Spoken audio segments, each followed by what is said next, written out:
Terima kasih. Investasi salah satu yang paling penting buat pertumbuhan ekonomi kita.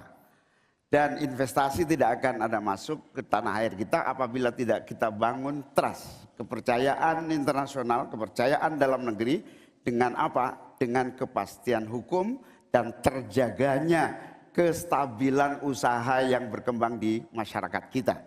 Di sisi yang lain, investasi juga masih sangat tertutup.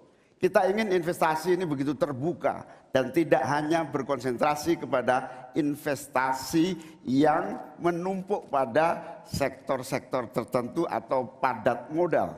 Kita perlu menggeser investasi ini menjadi padat karya yang bisa melibatkan seluruh anak bangsa ini mendapatkan pekerjaan. Di sisi yang lain, di lain halnya investasi yang transparan akan membuka akses usaha kecil dan menengah untuk terlibat di dalam proses investasi yang masuk ke dalam negeri maupun yang ada di masyarakat. Kedua, agar investasi ini bisa masuk buat kalangan UMKM dan seluruh pelaku usaha kecil, maka kita harus kuatkan kapasitas dan kualitas produksi dari UMKM kita, sekaligus tanggung jawab pemerintah ini meyakinkan sekaligus memberi fasilitas kemampuan pemasaran untuk meyakinkan para calon investor baik di dalam negeri maupun dari luar negeri. Yang lebih penting dari itu adalah kepastian hukum, termasuk di dalamnya adalah jaminan akan investasi tidak akan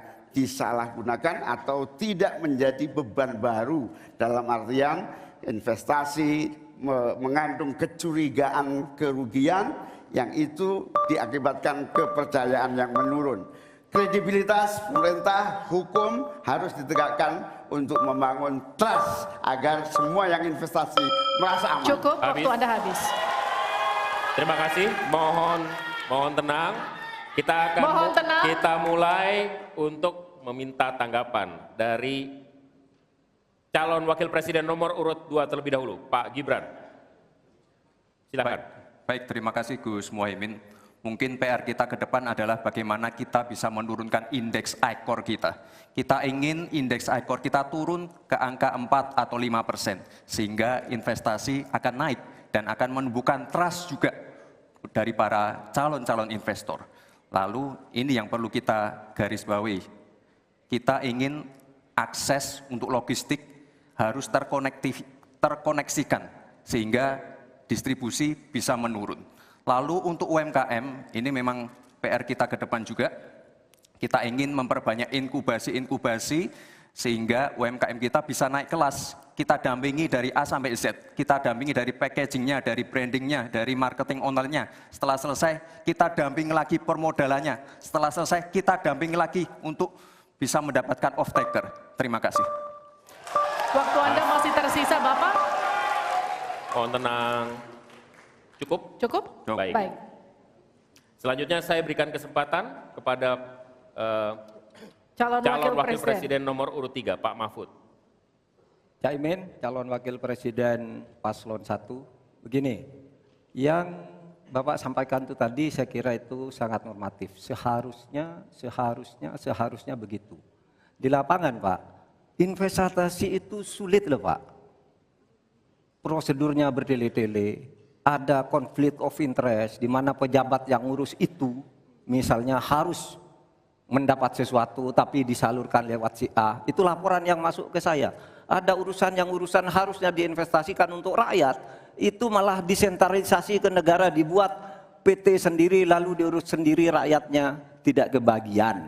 Nah itu yang sering saya dapat laporan dari berbagai tempat. Minta izin misalnya untuk UMKM.